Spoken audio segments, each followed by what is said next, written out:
Assalamualaikum, hai guys, welcome back to my channel. Selamat datang kembali di channel Maci. Kejap, macam tuh. Hai semuanya, sobat Olim Family Maci, apa kabar anda semua guys? Maci harap semua senantiasa sehat selalu, dipermudahkan segala urusan dan murahlah rezeki kita semuanya. Amin, amin. Para turis-turis yang berkunjung ke Indonesia, mereka heran kenapa ya orang Indonesia itu nggak ada takutnya. Mereka sangat berani, nggak takut setan, nggak takut sama polisi, nggak takut pedas. Bahkan pencopet pun ditangkap di Indonesia ya guys ya. Biasanya kan kita takut gitu ya guys ya untuk menangkap pencopet, takut mereka ada menggunakan senjata tajam lah gitu ya guys. Tetapi beda dengan orang Indonesia. Di sana mereka malah berbondong-bondong untuk mengejar pencopet begitu ya guys ya. Kita akan lihat satu video nih guys. Menurut Maci sangat menarik perhatian kita semuanya. Boleh heran kenapa orang Indonesia nggak punya rasa takut. Wah, kita akan lihat sama-sama videonya guys ya. Dan kali ini Maci lihat video ini daripada channel Tam Stories. Seperti biasa, Maci kalau tadi punya link nanti dekat deskripsi box. Jangan lupa tekan link itu, sama-sama kita sahabat channel Tam Stories. Dan jangan lupa juga tetap sahabat channel Maci. Mari langsung kita saksikan sama-sama videonya. Let's go. Mari kita lihat. Guys, di dunia ini tuh banyak banget hal yang ditakutin manusia. Tapi entah kenapa, itu nggak berlaku di Indonesia. Nggak berlaku di Indonesia. Kalau dibilang bahaya, definisinya bukannya menjauh, tapi mendekat. Di Indonesia aturan dibuat cuma untuk hiasan dekorasi. Saking akrabnya dengan pelanggaran, bahkan bayi baru keluar rahim bukannya nangis owek-owek, malah bunyi ngeng-ngeng sambil nyari gas motor. Percaya nggak sih di sini polisi di depan mata bukannya bikin tobat, malah bikin kreativitas meningkat. Saking nggak ada takutnya orang Indonesia. Bahkan hantu dicari pakai kamera. Copet aja lawan sampai pakai sendal kiri beda makanan. Di Indonesia, kalau ada teriakan maling, di satu kecamatan otomatis berubah jadi atlet lari berwujud malaikat pencabut nyawa. Emang bener-bener nggak masuk akal, tapi itulah kita. Logika bilang lari, kaki bilang kejar. Kayak Bang Arab ini nih yang heran setengah mati. Dia bilang orang Indonesia tuh nggak takut sama siapapun ya. Bahkan sama polisi pun nggak takut. Katanya di negaranya orang Arab kalau lihat polisi di jalan tuh langsung berubah jadi manusia paling sopan sedunia. Paling sopan. Spion dilurusin, badan ditegakin, muka harus alim, mulut mendadak jikir, dan bawahnya pun harus tenang. Setenang lewatin jembatan Sirotol Mustaqim. Pokoknya gerak-geriknya kayak lagi ujian praktek di depan malaikat mungkar dan nakir. Tapi beda ceritanya pas dia di Indonesia. Pas diboncengin temannya naik motor tanpa helm, Bang Arab udah panik setengah mati. Dia udah sibuk nulis wasiat. Sibuk minta turun maksudnya. Temannya santai banget bilang, udah tenang aja, ntar gue masuk ke tengah mobil, aman. Tapi Bang Arab makin stres nih guys. Dia langsung nyaut, tenang gimana? Ntar lu ditangkap anjir. Lihat aja, itu di depan ada 3 polisi. Bang Arab cuma bisa istighfar sambil ngerasain nyawanya. Udah keluar masuk ubun-ubun dan bilang, gak ada takut-takutnya sama sekali kalian ini. Heran gua, sebenarnya kalian tuh takutnya sama siapa sih? Orang Indonesia tuh nggak takut sama siapapun. Polisi pun nggak takut. Orang Indonesia tidak takut sama polisi, beda sama Arab. Udah sana aja lah, kita pura-pura rapi, pura-pura manis, pura-pura gitulah itu kan. Di Indonesia tadi ku naik sama kawanku orang Indonesia dia. Ku naik di belakang dia bawa motor. Kita nggak pakai helm ini jam 2 siang. Aku bilang, oh ini polisi, ini polisi. Aku sampai mau turun, ini polisi, kita nggak pak. Dia bilang, udahlah aman itu, tenang aja. Kita nanti masuk tengah mobil, dia nggak lihat. Aku bilang, nanti kau ketangkap, udah aman itu, santai aja kan, boleh. Aku bilang, polisi 3 orang lo di depan. Dia bilang, aman itu, nanti kita kencang lo. Nggak takut, nggak tahu orang tuh nggak takut sama polisi, nggak takut sama manusia, nggak takut. Kalian takut sama siapa? Aku ingin tahu. Kalian nggak ada ketakutan dikit. Sumpah. Apa yang ku bilang adalah santai aja itu. Terus apa kalian? Jadi sebenarnya gini bang, kita bukannya nggak punya rasa takut, tapi di Indonesia polisi itu levelnya cuma kayak razia rambut di sekolah. Kayak razia rambut. Cuma pas lihat gunting doang. Habis itu ya udah, besok tumbuh lagi keberaniannya. Polisi mah nggak ada apa-apanya bang. Paling cuma minta duit tilang. Lah kalau kita ketemu 3 penguasa alam ini, nyawa kita rasanya kayak lagi dipinjemin doang sama Tuhan. Kayak pinjemin. Yang bener-bener bikin kita keringet dingin tuh beda. Pertama, netizen Indonesia. Polisi paling cuma nilang surat-surat, tapi kalau netizen Indo, nanya silsilah keluarga sampai leluhur lu diacak-acak. Saking psikopatnya netizen kita, akun sosmed yang tadinya isinya pamer sana-sini, mendadak jadi mualaf digital dalam semalam. Foto mendadak hilang semua, profil berubah dari awan mendung, dan video jadi tulisan hanya debu di alam semesta. Terus yang kedua, emak. Polisi paling cuma nanya mana SIM-nya. Tapi emak bisa bikin surat jalan ke akhirat. Kalau emak udah manggil nama lengkap kita dengan nada datar tanpa ekspresi, rasanya lebih horor daripada dengerin musik tegang di sinetron azab. Iya kan, benar juga. Itu, keringat dingin yang keluar bukan lagi butiran air, tapi udah butiran jagung siap panen. Dan jantung rasanya pengen pindah tugas jadi tukang tabu beduk saking gak karuannya. Aduh. Dan yang ketiga, adalah calon mertua yang wujudnya menyerupai dosen killer. Calon Cuma bukan lagi mertua. ditanya surat kendaraan, tapi ditanya surat tanah, surat saham, sampai rencana strategi 20 tahun ke depan. Kalau polisi lihat kita kabur, dia ngejar pakai motor. Tapi kalau model mertua begini, lihat kita tuh. Dia cukup ngelihat pakai kacamata di ujung jalan menuju liang kubur. Rasanya pengen berubah jadi butiran micin yang hanyut di tenggorokan, terus nyelip di antara amandel dan berakhir jadi radang. Lucu banget sih Abang Miminnya Nggak cuma bikin kaget, guys. ngejelasin. Bang Abdul ini aja sampai istighfar lihat Indonesia kelakuan memang bocil gak ada pelatihan di lawan. Indonesia. Bocil Dia kematian. bener-bener nggak habis fikri. Ini bocah-bocah di sini Tari sarapannya nasi uduk apa empat. kabel kopling sih? Di negaranya, yang kayak gini itu udah pelanggaran berat. Tapi di sini, aturan itu statusnya hanya saran.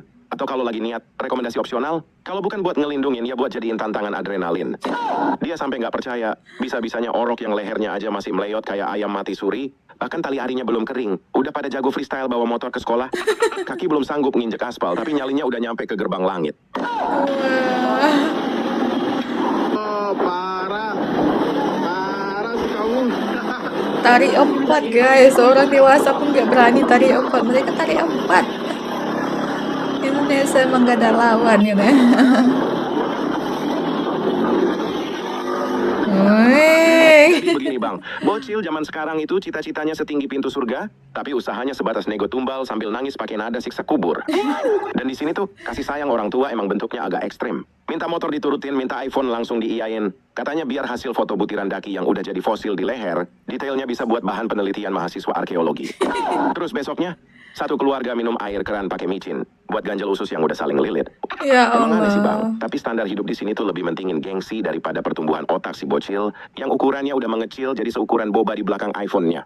Jadi bukan yang nggak takut, tapi di sini mah rasa takut udah lama digadaikan ke koperasi demi nyelamatin gengsi dan cicilan yang tiada henti. Ya Makanya bocil Allah. lewat itu bukan bikin kagum, tapi bikin umur warga berkurang. Umur warga Kenapa? berkurang. Karena jago banget bikin jantung tetangga pindah ke lambung. Saking kebalnya sama rasa takut, orang Indonesia tuh jago banget ngubah situasi tegang jadi hiburan. Contohnya kayak Bang Bule ini, baru buka kolom komentar, langsung disambut pertanyaan level akhir zaman dari netizen Indonesia. Bang, kalau Indonesia perang sama Rusia, abang bantu siapa? Terus Bang Bule jawab sambil ketawa. Jadi hal pertama yang harus lo tahu, Indonesia sama Rusia tuh sekutuan. Tapi kalau misalkan mereka perang, ya udah pasti gua bantu Indonesia lah.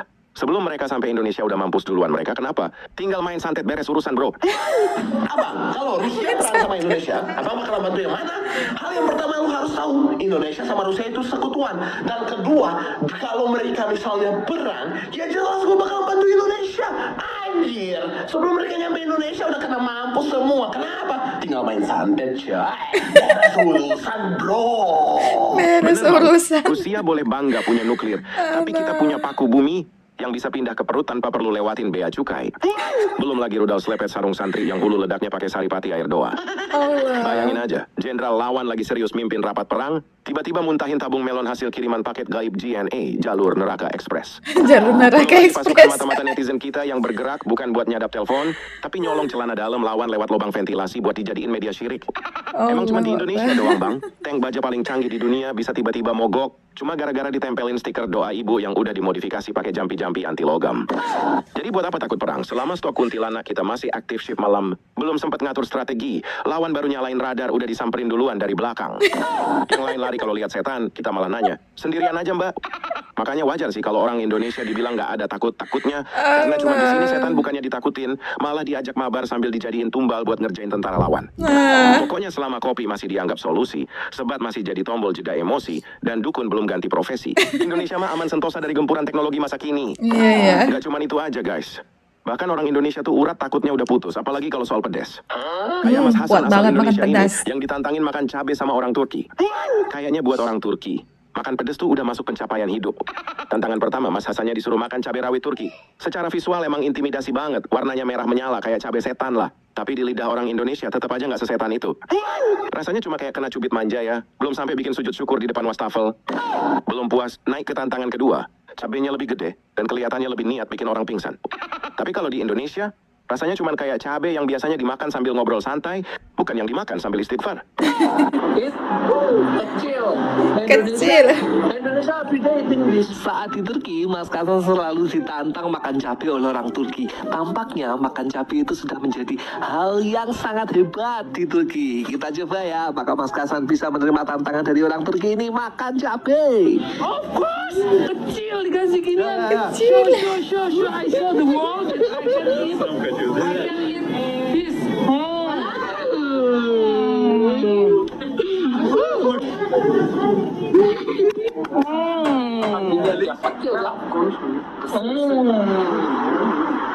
Kecil Indonesia kayak ngene ya. Ya berarti makan cabai rawit. Ngene aneh kecil sah. Mun gitu tebus, masnya main tebus. Paham? Itu nggak pedas ya kan? Yang pedas itu cabai rawit. Lilit nang aku. Aku kosokan nang Lombok. Tinggalku cabai. Please, buat warga Turki, jangan cari perkara sama lambung orang Indonesia. Kenapa? Karena level pedas di Indonesia tuh udah level mati kurang 2 hari. Di saat kalian makan satu cabai aja udah ngerasa kayak mati suri tapi nggak jadi, orang Indonesia malah jadiin cabai sebagai obat sakit gigi dan penyegar napas alami. Lagian kalian bangga banget bisa makan cabai yang bentuknya cuma kayak jempol kaki. Maaf nih ya, di Indonesia kita punya cabai yang kalau diiris uapnya aja bisa ngeluarin api. Keluarga gua kalau nyambel bukan pakai ulekan lagi, tapi pakai baju damkar lengkap sama tabung oksigen, saking takutnya kena radiasi. Di sini kalau belum nangis darah sambil sujud di depan dispenser, itu belum masuk kategori makan, tapi baru pemanasan tenggorokan doang. Jadi jangan kaget kalau lihat orang Indonesia makan sambal tapi mukanya lempeng kayak nggak punya dosa. Itu karena lidah kita udah dilapisin aspal jalan pantura. Jadi cabai kalian cuma kerasa kayak pantat bayi, lembut banget sampai pengen gua popokin. Pokoknya mental lidah kita mah udah beda karena digembleng tiap hari sama sambal yang diulek pakai batu nisan. Gak cukup cuma soal cabai. Kayaknya standar takut orang Indonesia memang wajib didiskusikan, guys. Kayak Mbak Bule ini yang benar-benar heran sama kelakuan orang Indonesia. Awalnya temennya nunjukin video hantu paling legendaris di sini, pocong. Yang bikin dia bingung bukan pocongnya, tapi kelakuan manusianya. Di negara lain lihat hantu itu refleksnya lari sekencang mungkin. Di Indonesia buka kamera, zoom, terus bilang coba deketin. Dari pocong yang ngikut di motor, terus bukannya ditolongin bacain doa, malah didokumentasiin. Ada juga yang digubuk kosong, bukannya ditinggal, malah dicek ulang. Beneran gak sih? Belum lagi yang di kandang ayam, gak ngerti maksudnya apa, tapi tetap disenterin. Bahkan ada yang lompat-lompat gak jelas arahnya. Bukannya kabur, dia malah sibuk nyari posisi paling terang. Dan yang bikin dia makin gak habis pikir, kenapa di Indonesia hantu bukan dihindarin, tapi malah dicari sampai masuk hutan-hutan. Ngapain, mau minta klarifikasi apa gimana sih? Itulah Indonesia ya.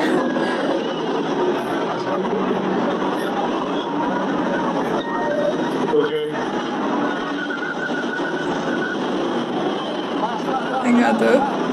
And then why did he keep going? He should tell the other guy. When you camping in the Indonesian mountain.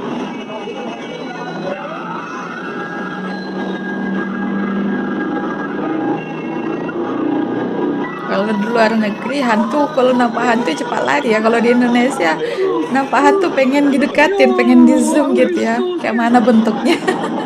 Nggak ada takutnya. Chicken cage.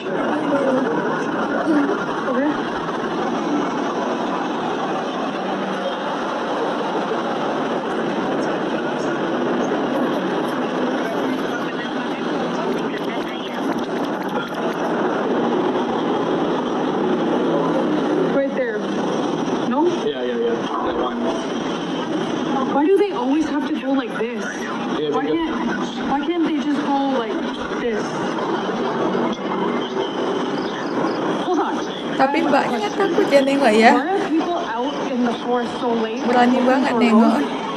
Jadi sebenarnya gini mbak, kita tuh punya prinsip, takut belakangan, klarifikasi sekarang.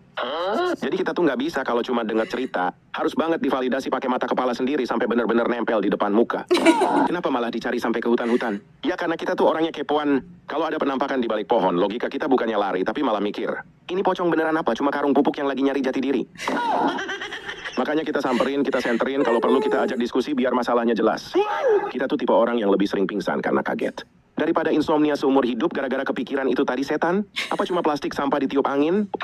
Jujur mbak, sebenarnya kita tuh takut setengah mati. Tapi kita lebih takut lagi sama yang namanya digantungin rasa penasaran. Buat orang Indonesia, masuk hutan nyari hantu itu udah kayak wisata adrenalin ramah kantong.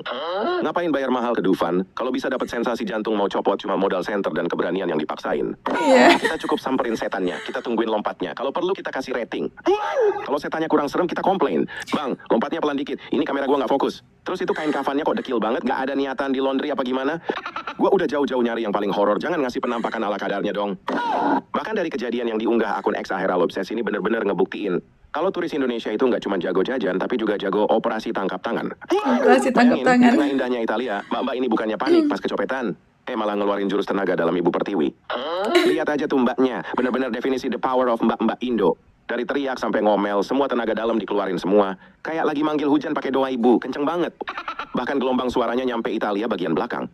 Saking keselnya, si copet ini udah dipojokin, diteken, dipaksa buat ngaku, tapi tetap aja ngeles guys. Terus aja ngebela diri pakai bahasa kalbu. Padahal mah udah jelas-jelas ketahuan nyopet.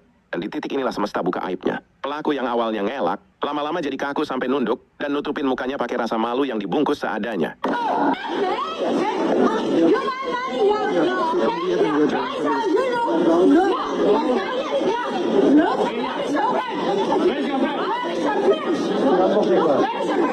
Paspornya hilang. Kamu lihat tadi kamu. Ada itu ada. Apa sih hilang? Paspor. Mama Indonesia dilawannya kalah ya.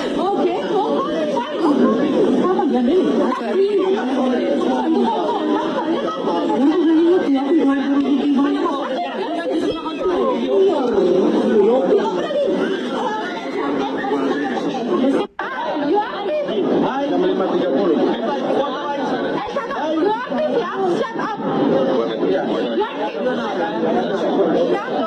Proprio, non cambia niente, sempre vergognosa sei, sempre Makanya kalau nyopet, riset dulu, jangan asal nyamber. Itu targetnya mbak-mbak Indo, emosinya paket lengkap. Di dalam satu badan itu isinya udah kayak gado-gado rasa emosi. Emosi emak-emak pencabut nyawa, emosi yang kalau dikeluarin, bikin orang yang tadinya sehat walafiat, langsung sariawan di lambung gara-gara dengar frekuensi lengkingannya. Terus mental satpam admin akhirat, emosi yang kalau udah tinggi, bikin orang yang tadinya lagi ketawa ngakak, langsung diem baca doa selamat dunia dan akhirat. Terus insting ibu kos alam kubur, insting kematian yang kalau udah jalan, bikin yang tadinya niat telat bayar, malah kayak dituntun nyebrang jembatan pakai egrang. Ditambah mau digugatan sita jaminan nyawa. Pokoknya begitu orang Indonesia kecopetan, bukannya nangis cantik ala drakor, tapi langsung ngeluarin fitur bawaan pabrik versi lokal. Mulai dari lengkingan suara level toa masjid, sampai nada ngomel yang kecepatannya ngalahin voice note WhatsApp yang dipercepat 2 kali. Kata belum selesai, emosi udah keliling kampung duluan. Dan si kopet pasti bakal langsung mikir, anjir, gue nyopet 1 orang tapi auranya udah kayak lagi di sidang seisi RT. Belum lagi kalau udah keluar mode voucher VIP siksa kubur, emosi yang bikin si kopet berasa lagi dapat promo staycation di Liang Lahat. Lengkap dengan fasilitas himpitan bumi rasa vakum plastik kiloan. Jadi kalau kecopetan, copetnya di sliding, habis itu diajak mabar. Ketemu polisi, masih santai. Ketemu setan, bukannya dibacain doa, malah dipelihara.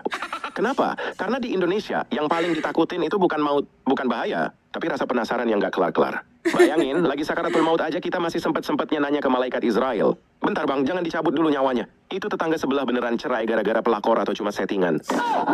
Oke guys, itulah tadi sudah kita saksikan sama-sama ya guys. Aduh, sakit pipiin Mama Cin ya guys. Aku ketawa aja ya lihat video ini, dan juga miminya pun memberikan narasinya sangat lucu banget ya guys ya, bikin kita terhibur banget. Tapi memang itu fakta ya guys ya, di Indonesia. Orang Indonesia itu apa sih takutnya? Takutnya cuma sama rasa penasaran, karena rasa kepo gitu ya guys ya. Pas itu takutnya dengan apa tadi yang pertama, netizen Indonesia, pas itu dengan emak gitu ya. Itulah rasa takutnya orang-orang Indonesia. Mereka nggak takut sama setan, mereka nggak takut sama polis, mereka nggak takut sama pencopet malah dikejar, malah dilabrak gitu ya guys ya. Dan juga setan guys, kalau kita jumpa setan gitu, tapi Makci nggak pernah lagi ketemu sama setan namanya, amit-amit jauh-jauh nggak mau ya guys ya. Kalau mereka jumpa setan bukannya malah lari, tetapi mereka malah mendekat, ingin penasaran ya guys ya, ingin melihat apakah ini benar-benar setan, apakah ini bentuknya setan ataupun hanya kantong plastik, begitu ya guys. Jadi banyak rasa penasaran. Jadi mereka itu dikatakan orang Indonesia itu sangat berani, nggak ada rasa takutnya ya. Ya begitulah, itulah uniknya orang-orang Indonesia. Makanya setiap turis-turis yang berkunjung ke Indonesia mereka heran kenapa sih orang Indonesia ini sangat berani. Mereka tidak takut sama polis. Kalau di negara kami, kalau kami jumpa sama polis, ketemu sama polis, kami ini harus langsung pura-pura baik, pura-pura alim begitu ya guys ya. Pokoknya nggak ada melanggar peraturan. Tetapi kalau di Indonesia ada ketemu sama polis, mereka malah berani banget, malah berani sembunyi-sembunyi begitu ya guys ya. Mereka tidak takut terhadap polis. Ya begitulah di Indonesia. Itulah uniknya Indonesia. Setiap di Indonesia itu selalu memiliki cerita tersendiri yang lain daripada negara lain. Makanya walaupun mereka seperti itu, mereka tidak ada rasa takutnya, tetapi ramai juga para turis-turis dari luar negeri suka berkunjung ke Indonesia. Ya karena keunikan daripada orang-orang Indonesia. Selain mereka yang ramah, sopan santun, mereka baik, suka menolong, mereka juga disertai dengan rasa yang tidak pernah takut terhadap sesuatu ya guys ya. Mereka hanya takut kepada netizen Indonesia, kepada suara emak yang melengking memanggil nama kita, dan juga kepada rasa penasarannya. Ya begitulah, kadang-kadang mereka mencari tahu untuk melepaskan rasa kepingintahuan mereka, rasa penasaran mereka terhadap sesuatu yang mereka ingin cari tahu sesuatu tersebut ya guys ya. Contohnya kayak setan tadi, mereka rela mencari tahu sampai pergi ke hutan mencari apakah betul di sana ada sosok seperti ini ataupun hanya mitos saja. Mereka pergi ke sana ya guys ya. Itulah orang Indonesia. Indonesia memang selalu memiliki cerita yang tidak pernah habis ya untuk kita ceritakan. Oke lah guys, itu sajalah video kita hari ini ya guys ya. Capek sudah pipi makcik nih guys, senyum ketawa gara-gara narasi dari miminnya pun sangat lucu banget, dan juga videonya memang lucu banget, sangat menghibur kita ya. Semoga lah Anda semua juga terhibur dengan video makcik ini.